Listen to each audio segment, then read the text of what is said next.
इनकी जानिब से ये कहा जा रहा है कि अनमोल पिंकी के ऊपर लगाए जाने वाले तमाम इल्ज़ाम जो हैं वो झूठ पर मबनी है। कोकीन मैडम अनमोल नामी काफ़ी है और वो पर्ची लेके जनाब वाला वो थाने चले जाते हैं और थाने में 302 की FIR हो जाती है। उसके भाई को अरेस्ट कर लिया जाता है और उसके भाई पे शर्ट्स भी डाल देते हैं, उसके भाई पे हीरोइन भी डाल देते हैं। आप ये कह रहे हैं जो FIR इस वक्त अनमोल और पिंकी के ऊपर दी जा रही है वो सब झूठी हैं? सब झूठी FIR हैं जी। अस्सलाम वालेकुम नाज़रीन, आप देख रहे हैं एक्सप्रेस न्यूज़ और मेरा नाम है मोहम्मद हारून। अनमोल और पिंकी फिलवक्त कराची में इस वक्त वो पुलिस की हिरासत में, लेकिन लाहौर के उसके कुछ मुकदमात थे। उन मुकदमात में इसकी गिरफ्तारी इल्तवा में रही, लेकिन उन मुकदमात के मौके के जो मुल्ज़िमान थे उनमें उसका भाई भी था और दीगर और भी लोग शामिल थे। इन मुकदमात में से जो ख़ास तौर पर कोट लखपत थाने का मुकदमा था, उसका भाई नासिर इस मुकदमे में बरी हुआ। उसको बरी करवाने वाला वकील था। उन वकील साहब ने उधर क्या प्ली ली, किस तरीके से वो केस रजिस्टर्ड हुआ था, उस केस में कितनी हकीकत थी और अनमोल और पिंकी का क्या किरदार था, ये तमाम बातें इनसे पूछते हैं कि आखिर उस मुकदमे की जजमेंट क्या आई और किस तरीके से जो इसका भाई था अनमोल और पिंकी का उस मुकदमे से बरी हुआ। अस्सलाम वालेकुम नासिर साहब। जी वाह। इरफान साहब कैसे हैं आप? जी अल्लाह का। इरफान साहब, आपकी क्लाइंट है गालबन अनमोल और पिंकी, लाहौर में उसके खिलाफ मुकदमात सामने आते जा रहे हैं, क्या हकीकत है उनकी? हारून भाई, उसमें ये था कि एक FIR होती है 2020 में इसके भाई नासिर के ख़िलाफ़, वो होती है थाना इकबाल टाउन में, जिस पे से चर्च के मुकदमा में उसको इन्वॉल्व किया गया। अच्छा, उसका भाई जब मैं रिलीज़ करवाता हूँ कोर्ट से, वो बरी होता है। उसके बाद 2022 में एक FIR हो जाती है कोट लखपत में। जो कोट लखपत की FIR है ना, उसके कंटेंट्स ये थे कि जो मुकामी पुलिस है वो जा रही है इसको गिरफ़्तार करने के लिए, और आगे जो बीबी बैठी है ये अनमोल और पिंकी, ये वो पुलिस वालों को देख के गाड़ी में से तेज़ गाड़ी भगाकर ये निकल जाती है, ठीक है। और उसके बाद उसका जो भाई है रियाज बलोच, वो अरेस्ट हो जाता है। फिर क्योंकि बीबी अरेस्ट नहीं होती, अब मेन मुद्दा तो बीबी का था, क्योंकि मेन जो क्यूज़ थी उनको जो रिक्वायर्ड थी पुलिस को वो थी अनमोल और पिंकी। अब जब पिंकी मौके से अकॉर्डिंग टू FIR, हालांकि ऐसा वकूआ नहीं हुआ था, पिंकी तो मौके पे मौजूद नहीं थी, तो उनकी जो FIR के मतन के मुताबिक जब पिंकी मौका छोड़ के चली जाती है तो उसके भाई को अरेस्ट कर लिया जाता है और उसके भाई पे शर्ट्स भी डाल देते हैं, उसके भाई पे हीरोइन भी डाल देते हैं, उस पे भाई पे कोकीन भी डाल देते हैं। ये 3 कॉन्ट्राबैंड डाल के उसके खिलाफ FIR चौक हो जाती है रियाज बलोच पे। फिर रियाज बलोच पे वो जो उसका चलान आता है कोर्ट में, और जब उसका ट्रायल होता है तो लेक ऑफ एविडेंस की वजह से वो कोर्ट से बरी हो जाता है। 2022 में ही वो बरी हो जाता है कोर्ट में। अब जो 2022 में बरी होता है, उसके बाद पिंकी की बाबत ना कोई सफ़ा मिसल पे उसका कोई सप्लीमेंट्री चलान आता है, ना उसकी कोई गिरफ्तारी इत्तवा में रखी जाती है। और इसके अलावा भी 2, 4, 5 और भी ऐसी FIR पुलिस रिकॉर्ड करवाती है जिसमें पिंकी का वजूद ही कोई नहीं है। और जो भी FIR आती है वो स्टीरियोटाइप FIR होती है। उसमें एक मुल्ज़म मौके से अरेस्ट हो जाता है। अरेस्ट होने के बाद वो जो लास्ट में एक लाइन लिख देते हैं जी, मुल्ज़म ने बतलाया कि जो मुल्ज़म की स्टेटमेंट थी, मुल्ज़म ये कहता है जी कि ये जो कॉन्ट्राबैंड है ये मैं अनमोल और पिंकी की सेल परचेज़ कर रहा हूँ। और जबकि जिस FIR में उसको डालते हैं उस FIR में ना उससे कोई फ़िज़िकल पोजेसन से कुछ चीज़ बरामद होती है, ना उसका कोई कॉल डेटा वगैरह सफ़ा मिसल पे आता है, ना उसका कोई प्रीवियस ऐसा कॉन्टेक्ट कोई भी जो कि उस केस में जिसमें अनमोल और पिंकी पे FIR डाल रहे हैं और उस पर सफ़ा मिसल पे कोई चीज़ ऐसी नहीं आ रही। 2020 में भी कोई नहीं। ये जो आप कह रहे हैं सफ़ा मिसल पर चीज़ें नहीं आ रही, तो इसे पुलिस की नाअहली कहेंगे या कोई साजबाज कहेंगे? नहीं जी नहीं, इसमें पुलिस की नाअहली कहेंगे। साजबाज तो तब होगा अगर साजबाज होते तो पिंकी को अरेस्ट करते, पिंकी से कोई ना कोई चीज़ बरामद करते और अगर फिर उसको कोई लेन देन करके छोड़ते। पिंकी तो अरेस्ट ही किसी केस में नहीं हुई। देखें, जो भी मौके की मुल्ज़िमा किसी में भी नहीं है, मौके सिर्फ निशानदही पर आ रही है। जी, किसी एक FIR में भी वो मौके की मुल्ज़िमा है ही नहीं। जो भी इसके खिलाफ एलिगेशन लग रहा है वो ये लग रहा है कि स्टेटमेंट ऑफ को-एक्यूज के जो उसका हमारी मुल्ज़म जो मौके पे अरेस्ट हो रहा है उसकी स्टेटमेंट ये है कि ये माल मुकदमा जो भी है ये पिंकी का है। अच्छा, आपने ये जो कोट लखपत वाला मुकदमा था इसमें से कैसे बरी हुआ, ये क्या वजूहात थी? लैक ऑफ एविडेंस की आपने बात की, वो लैक ऑफ एविडेंस क्या थे क्या जो मसरूका माल बरामद हुआ था उसका फॉरेंसिक नहीं करवाया गया था, उसकी फॉरेंसिक की रिपोर्ट नहीं थी, पार्सल प्रॉपरली नहीं गए, क्या वजूहत थी, या कुछ बरामद ही नहीं हुआ था? हरून भाई, इसमें ये होता है कि जो नार्को टैक्स है ना, जो हमारा CNS एक्ट है, जिसके मुताबिक ये सारी की सारी जो नार्को टैक्स केसेस हैं ये डील की जाती है, जो कोर्ट में जो भी प्रोसीजर वगैरह है उसके मुताबिक। अब उस केसेस में वो जो 2 केसेस थे, जो हमारी एक थ्योरी है या जो प्रोसीजर है उसका नार्को टैक्स का, उसमें सबसे प्रायोरिटी पे है सेफ कस्टडी। कि जो सेफ कस्टडी है ना, कि मौके से लेके थाने तक और थाने से लेके आगे कंसर्न कोर्ट तक, कंसर्न क्वार्टर्स तक, PFSA है, मालखाना है, तो ये जो भी पार्सल वगैरह है इनकी जो सेफ्टी है जो वो इंटैक्ट रहे।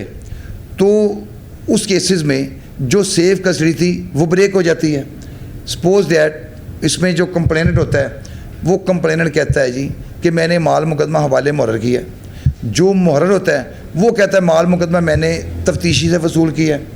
फिर वो कहता है कि माल मुकदमा मुद्दई कहता है, जो कंप्लेंट होता है FIR का, वो कहता है कि इसके बकिया पार्सल मैंने जमा कराए और सैंपल जो है तफ्तीशी जमा कराए। और जो ड्यूरिंग क्रॉस एग्जामिनेशन वो जो मुहर्रर होता है वो ये कहता है अपनी चीफ के बाद क्रॉस में कि जो सैंपल थे वो मैंने मुद्दई को दे दिए और बकिया था वो मैंने IO को दे दिया। तो इस बेस पे ये कॉन्ट्रडिक्शन जो है उस केस को कमज़ोर करती गई है, मेजर कॉन्ट्रडिक्शन। और इसके साथ जो प्लेस ऑफ अकरेंस पे जो गवाहान थे वो शेक हो जाते हैं। कोई कहता है सुबह ये कोई अकरस है, कोई कहता है शाम का है, कोई कहता है जनाब वाला ये जो माल मुकदमा है ये तफ्तीशी को दिखा दिया, उसको रीओपन शेप में दिखवा दिया। तो इस बेसिस पे वो जो केस है वो आफ्टर ट्रायल वो दोनों के दोनों बरी हो गए। तो फिर ये अगर ये मेन अक्यूज बरी हो गया जो मौके का मुलजम था, तो पिंकी को जो उस मुकदमे में उस FIR के अंदर मुलजमा रखा गया था, ये चलान फिर क्यों इल्तवा में रहा, इसकी गिरफ्तारी क्यों इल्तवा में रही, इसका चलान क्यों नहीं बनाया गया? फिर इसको भी उसी बुनियाद पर खारिज करते हैं कि जब एक बंदा ही बरी हो गया तो फिर ये जितनी स्टेटमेंट है यही फॉल्स हो गई। हरून भाई, उसका चलान आया ही नहीं है, उसका तो सप्लीमेंट्री चलान IO ने बनाया ही नहीं पिंकी का। यही तो मैं अर्ज कर रहा हूँ कि सप्लीमेंट्री चलान वो बना ही नहीं रहा, ज़िमनी चलान जो देना था FIR में वो उसको मुलजमा रख रहा है। लेकिन जब मेन जो मुलजम है, अक्यूज है, वो बरी हो गया तो उसी बुनियाद के ऊपर फिर आगे कानून क्या कहता है, वहाँ से इसका नाम तो फिर ख़त्म हो जाना चाहिए था उसमें।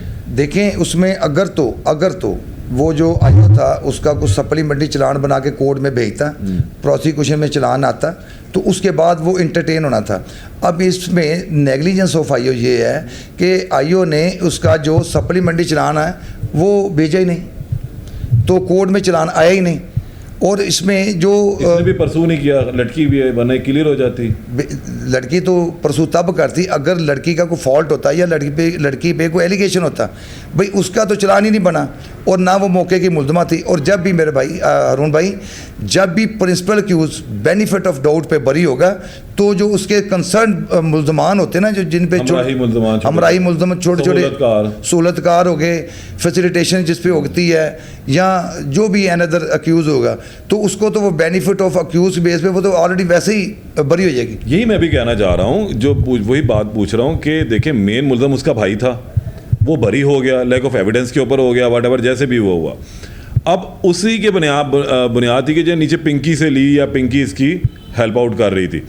तो जब मेन बंदा खत्म हो गया तो FIR का तो जवाब ही नहीं रहा। जी ऐसे ही है, वो FIR तो गिर गई, वो अमारत ही खत्म हो गई। तो फिर इसकी गिरफ्तारी अल्तवा में रखना, ये चलान पेश ना करना, वो क्या मायने रखता है? कोई मायने नहीं है, उसकी तो वैल्यू कोई नहीं।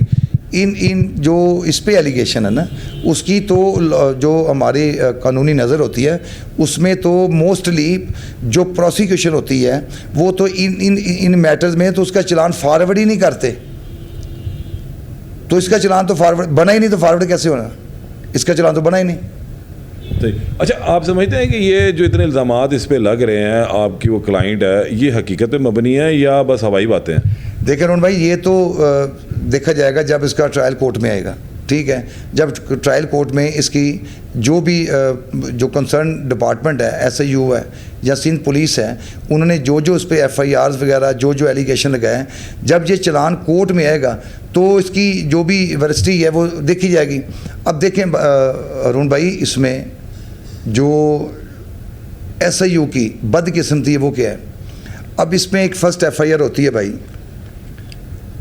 एक FIR में उसको इन्वॉल्व कर रहे हैं, वो है 147/2026, ठीक है। अब उस FIR, वो 302 की FIR है जी। वो 302 की FIR का जो मतन है वो ये है जी कि एक शराज नामी बंदा, एक पासर भाई जा रहा है रोड पे जी, तो उसको आगे एक डेड बॉडी रिकवर होती है जी। वो एक सिविलियन पर्सन है, जब वो डेड बॉडी देखता है तो वो उसको सर्च करता है।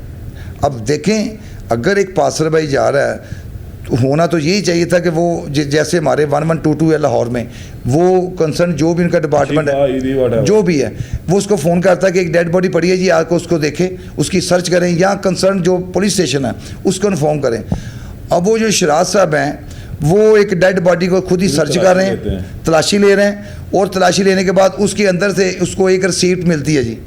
उसके ऊपर ये लिखा है जी कि क्वीन कोकीन मैडम अनमोल नामी काफ़ी है, और वो पर्ची लेके जनाब वाला वो थाने चल जाते हैं, और थाने में 302 की FIR हो जाती है। और उस 302 की FIR में जबकि वो जो डेड बॉडी है ना उसका कोई वारिस है, ना ही कोई पोस्टमार्टम रिपोर्ट है सफ़ा मिसल पे आ रही है, ना ही कोई अदर एविडेंस है जिसमें उसको इन्वॉल्व कर रहे हैं। अब वो जो पासर भाई है उस बेस पे ये इस पे फर्स्ट FIR दे रहे हैं जी, जबकि उसमें कोई एविडेंस इसके मुतलका है ही नहीं, नंबर 1। नंबर 2, एक और FIR दी उन्होंने, जो मेन FIR है जो 12/5/2026 को हो रही है जी। आप ये कह रहे हैं जो FIR इस वक्त अनमोल और पिंकी के ऊपर दी जा रही है वो सब झूठी हैं? सब झूठी FIR हैं जी।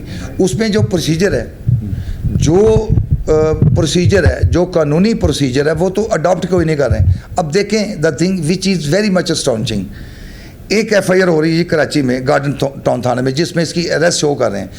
फर्स्ट ऑफ ऑल तो इसमें जो एक इशू चल रहा है, अब वो इशू मीडिया पे भी आ गया जी। अब मीडिया पे जो इशू चल रहा है कि इसकी अरेस्ट क्या है, क्योंकि अगर हम इसको थॉरली देखें ना तो पहले तो इसकी जो अरेस्ट है वो लाहौर से हो रही है जी।